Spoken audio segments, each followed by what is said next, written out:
The students who panic the most during ideally are usually the ones who studied the hardest. And the reason is because they train their brain to recognize information, not retrieve it on the spot. Which means the moment pressure enters the room, which is the case kasi may time limit, their memory collapses, kaya naman mental block. So if you've been studying for months and still feel like nothing is staying in your head, this episode might completely change how you study. So imagine this, it's 60, 90 days before the exam, you study, you highlight, you read, you feel productive. Then 20 minutes later, someone asks you about the topic or maybe you're doing a group study and suddenly your brain goes blank na parang wala kang nabasa. And that feeling messes with people emotionally more than they admit. I've been getting messages na wala daw talagang pumapasok sa mind nila, nakakalimot agad sila, feeling nila they're starting all over again from scratch, na parang it's the first time they're studying for an exam and that they study all day pero parang walang nangyayari. So is that you? Welcome to Mindset Magic with Nika, your space for main character energy, identity shifts, and intentional living. So here's the thing. Most students are not studying for retention anymore. They're studying for temporary emotional relief. So what does that mean? I've been there na parang kampante ka na lang kasi at least familiar ka, at least marami kang nabasa. But is it really staying? Or are we just really making ourselves satisfied kasi marami naman ako nabasa? I've gone through all the reviewers, so maybe that's gonna be enough. But when you're taking the board exam, it's not enough that you're familiar with these things. It's about being strategic talaga with how you study and not just cram all this information in your head. I've been there when you're studying all night for an exam and sometimes may face talaga na feeling mo, even if you finish studying all your reviewers, you still can't remember anything later. And it's because we just cram all the information in our head instead of being strategic about what we review. And I realized na when I was reviewing for the boards, I realized na it wasn't sticking anymore when I just keep on rereading them. But after I close the book, the reviewer, I don't remember anything.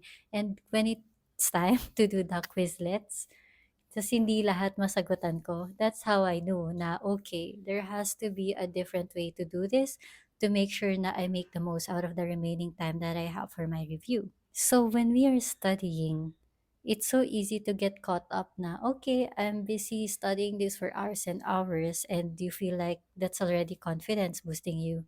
But it's not. It's like an illusion. So how about being focused for short sprints, for short durations of time when you're studying, instead of trying to cram it all for a temporary relief na baka naman okay na to, baka enough na to para pumasa ako. So that's not how it works. So I remember na when I get mental block, I start panicking and my body feels it na I just feel frozen, stuck, and I feel like no matter what I do, even in the next few minutes, hindi na babalik yung napag-aralan ko kasi nga it went blank. So that's how we know na just because we're familiar with the material doesn't mean that we've mastered it. But when we're gonna be taking the board exam, it's important na we master even the fundamentals so that when the time comes now we have to retrieve the answer, even if there's time pressure, we can answer it kasi we've mastered the fundamentals. So that's how differently I approach it in my second take. And thankfully it worked and I'm here today. So how do you know now what you studied actually stuck and that when the exam is there, you can actually pull up the answer from air, diba? So the real study session doesn't look like the highlighting, the rereading, the finishing of thousands of pages of modules. It's that moment right there na you're faced with that paper and you finally see the answer and now it's time for you to pick an answer. Alam mo yung uncomfortable silence where your brain has to really pull information back up? Board exam don't test whether information looks familiar. They test whether your brain can retrieve it under pressure. And that's where retention is really essential to make sure na when the time comes, you know how to answer and you can pull it up. And hear this, if the way you are studying only trained recognition kasi nga you're focusing on familiarity of the concepts rather than really understanding them, really mastering them, And then, of course, your brain will expect the answer it knows only when it's visible na. So what if the answer is not visible there? Or what if the answer is not word for word based on what you reviewed? So that's where all the mental buggling comes in. And I remember that so well during my first take. I'd be like, I know this, but the word that I studied is not here. So I can't answer. So sayang yung point. But if I understood the concept, it would be easier for me to answer. Kasi even if it's called differently, even if it's not familiar with the word that my brain studied, I know the concept by heart or mastered it. So it's going to be easier to answer. So this is why people leave study sessions or reviews feeling smart but panic during exams.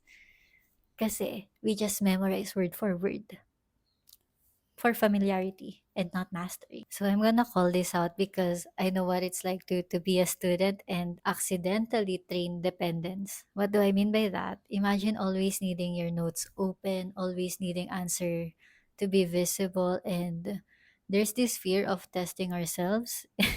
Even the Quizlets, I remember avoiding them because I thought na, oh my gosh, what if it reveals the gap between what I don't know?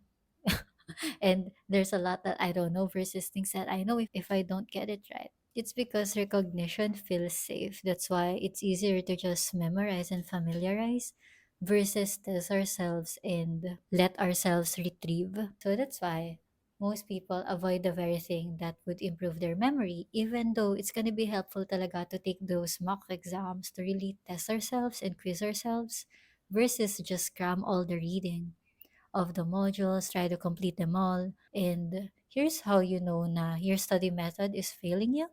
First is you feel productive but can't explain the topic simply. Sabi nga nila, you only really know that you mastered it once you can explain it to another person. And how can you explain it to another person? You come to that point when you are able to explain that to yourself first too. So that's how you know you are learning. And another sign that your study method is failing is when you reread more than you retrieve. So it means na you just keep on cramming all this information as I keep on saying before. But when it comes to retrieving them, halimbawa, you're testing with the mock exams and they're asking you for the answer and you can't answer, you can't retrieve it. That's how you know the study method is ineffective. And third is, you study longer but trust yourself less. Na para bang the more and more you go through all these review modules, the more and more you get all these resources. Imbis na mas maging confident ka about the exam, it's growing self-doubt and you start feeling like parang di ko kaya. So that's how you know na the method is not serving you. If you feel like you check on all those three, here are some retrieval shifts that I'd love for you to try while you still have time before the boards. So first is retrieval before rereading. So whenever you're suddenly asked a question while you were reviewing and you feel like you don't know the answer, instead of having this mechanism na hanapin mo agad sa notes mo, titignan mo agad kung nasulat mo or what, try mo muna to really remember it first. Like maybe give yourself 30 seconds to 1 minute to try recalling it before reopening your notes to check if tama ka ba before ka sumagot. So really allow yourself to make a mistake. And that's how you know when you make a mistake na, okay, that's a gap and I feel like I can master that concept more para mas ma-retain ko siya and mas ma-retrieve ko siya under pressure during the exam. And second is blank page method. So imagine na really train yourself seeing a blank paper and not being mental blocked the moment that you see it. So whenever you see the blank paper, imagine na it's proof na you tested your brain honestly kasi hindi ka agad tumingin ng notes. Hindi ka agad nag-assume na mali ka kasi you really tried answering talaga first. Another recommendation is to teach it out loud. So whenever we try to speak our mind, our brain actually organizes it first. So your brain strengthens the more na it has to organize. So whenever you have study sessions with maybe a group or if you're reviewing with your family or asking them to help you with that, it would be lovely if you try to teach it out loud na sabihin mo na yung gypsum board, ito yung ibig sabihin niya, yung partition wall, ito siya. Yung materials, ganito, ganito siya. So the moment na you can teach it out loud and to simplify it, believe me, that's gonna be creating more retention to your brain compared to just reading and reading all over again and never having to verbalize it. Another is weak spot mapping. So, whenever na you encounter those questions na feel mo hindi mo alam talaga yung sagot, that confusion is your sign to go back and to reread more strategically and try to find ways on how you can associate these things with the things that you already know. Like, alam mo yung method na bago to, but there's a familiar thing. But when you combine them both, you get to recall it with your brain more easily. Kasi now, merong association and the brain works by association. Another that I would recommend is topic grouping. So, before I would do like a mind map na lahat ng 21st century elements, ito siya. Lahat ng Rococo, Renaissance, ito yung mga elements doon. I do that. It's easier for the brain to remember patterns kesa isolated fragments lang na hindi mo alam saan siya connected. And that's where the studying by association comes in again. Whenever you encounter, halimbawa, a Rococo concept, one hack na I do is to watch Beauty and the Beast because I know na that's Rococo. And whenever I see an element there, na-associate siya ng brain ko na ito yung tower dyan, ito yung furniture piece na yan, ito yung style na yan. And since Beauty and the Beast is already familiar to me, it becomes more easier to retrieve it and to study it and to actually recall it when the moment comes. So if it's 60 days before the exam and you're panicking, you feel like naubusan ka na ba ng brain cells? That's not true. You're just running out of ways to really test yourself of how much you already know this thing, and that's fixable. So imagine in the next few days, if you really change the way you approach your studying, you're gonna be able to change the way your brain performs, but only if you stop mistaking familiarity for mastery. So remember na you don't need to know everything right now. You just need to know where your brain is actually weak. So identify those weak spots. So your effort finally has direction. Hindi yung effort ka lang ng effort, but there's really no concrete results, there's no concrete outcome on whether or not it's effective for you. So if you're the kind of student who spirals after one bad study session, I want you to keep on watching and I'll see you in the next one. So you can really see how you won't collapse from pressure. I also have a link below if you want more resources to train yourself on for the upcoming interior design board exam. And of course, the season 1 of the Idle Special is also available and you can use that as your study buddy. Maybe put it on repeat even while you're sleeping or doing something else. So your subconscious gets to familiarize and at the same time master all the energy from the top notchers and the passers to really help you with your journey. This is mindset magic inside.